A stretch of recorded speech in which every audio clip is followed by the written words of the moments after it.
Je suis danseur de profession. J'avais une école de danse où j'entraînais les gamins à la danse plutôt qu'ils aillent faire des conneries. Quand on est môme, on a 3 éducations. Il y a l'éducation des parents, il y a l'éducation du voisinage, l'éducation des potes, hein, quand on sort de la cité, quand on sort de tout ça. Et il y a la vraie éducation, le savoir que les profs peuvent nous apporter. Je pense qu'il faut vraiment remettre ça au cœur du débat et pas attendre qu'il y ait des voitures qui brûlent, des écoles qui brûlent pour dire oui, on va faire un plan Marshall des banlieues. On savait que ça allait péter un de ces 4, quoi. Et on n'a rien fait, donc il y a un vrai problème sur les politiques et quand je regarde l'Assemblée nationale ou le Sénat, j'ai pas l'impression que ce sont des gens qui représentent le peuple. On ne peut pas être un référent si on n'est pas une référence. C'est impossible. Un gamin qui vend 1 kilo de shit, qui se fait attraper, comparution immédiate, qui va prendre un an de prison ou 2 ans de prison. Ok, si c'est la loi, si c'est justifié. Mais un ministre qui détourne des thunes et qu'au bout de 6 mois, il est blanchi. Comment voulez-vous que le gamin ne pense pas que sa vie est faussée, que les dés sont pipés?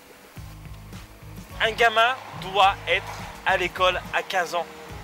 Il doit être à l'école à 16 ans. On doit le pousser vers l'excellence, on doit le pousser pour qu'il soit le plus haut dans ce monde. S'il n'est pas doué pour les études, il faut que l'apprentissage lui donne les moyens de faire quelque chose. Mais il ne peut pas rester en bas de sa cité. Chez moi, il y a des gamins, des proviseurs, les virent, sans se rendre compte que le gamin va côtoyer des voyous et qu'à 14-15 ans, il ne sera plus tenu par ses parents. Avec le recul, eh ben, il y avait de la mixité à l'intérieur du service militaire. Il y avait une cassure. Pendant 1 an, on n'était plus dans la cité, on était dans un autre endroit et des fois dans un autre pays. On pouvait passer notre permis, poids lourd, permis voiture et autres. Et pour certains, ils pouvaient continuer leurs études et apprendre des métiers à l'intérieur. Ça peut être un service aménagé, ça peut être un service humanitaire. Ce ne serait pas une bonne idée de dire à des gamins, ben regarde, tu vas faire un service humanitaire pendant 1 an, tu vas aider le pays de tes grands-parents. Ça, ce serait bien. Et ceux qui veulent se faire réformer, je leur fais confiance, ils peuvent toujours se faire réformer. Se sentir français, ça veut dire se sentir que ce pays nous aime et qu'on l'aime autant et qu'on lui redonne la même chance qu'il nous a donnée. Moi, tous les jours, je vais pas dire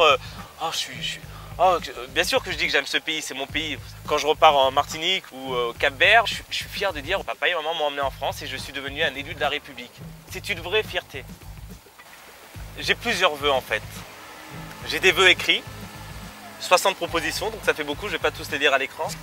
Mais j'ai des vœux personnels. J'aimerais que les gens dialoguent entre eux. Quand j'avais 15 ans, j'avais peur de mon voisin.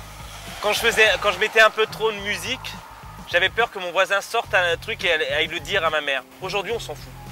Voilà, le voisin n'existe plus, on pisse dans les halls d'immeubles, on brûle les bagnoles en bas de chez nous, on se met une balle dans le pied. Respecter la chance que nos parents nous ont donnée pour venir en France. Parce que quand on va voir nos cousins, ils n'ont pas la même chance que nous.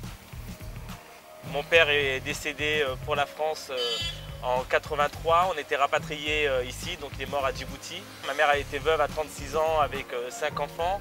Alors est-ce que je suis pour le droit de vote des étrangers? Oui, bien sûr, et forcément. On n'a pas le choix, on est ensemble tous sur cette terre, noir, blanc, jaune, vert, tout, enfin, on est ensemble ici et on doit composer ensemble. Aimez-vous et parlez-vous. Et vous êtes la France de demain.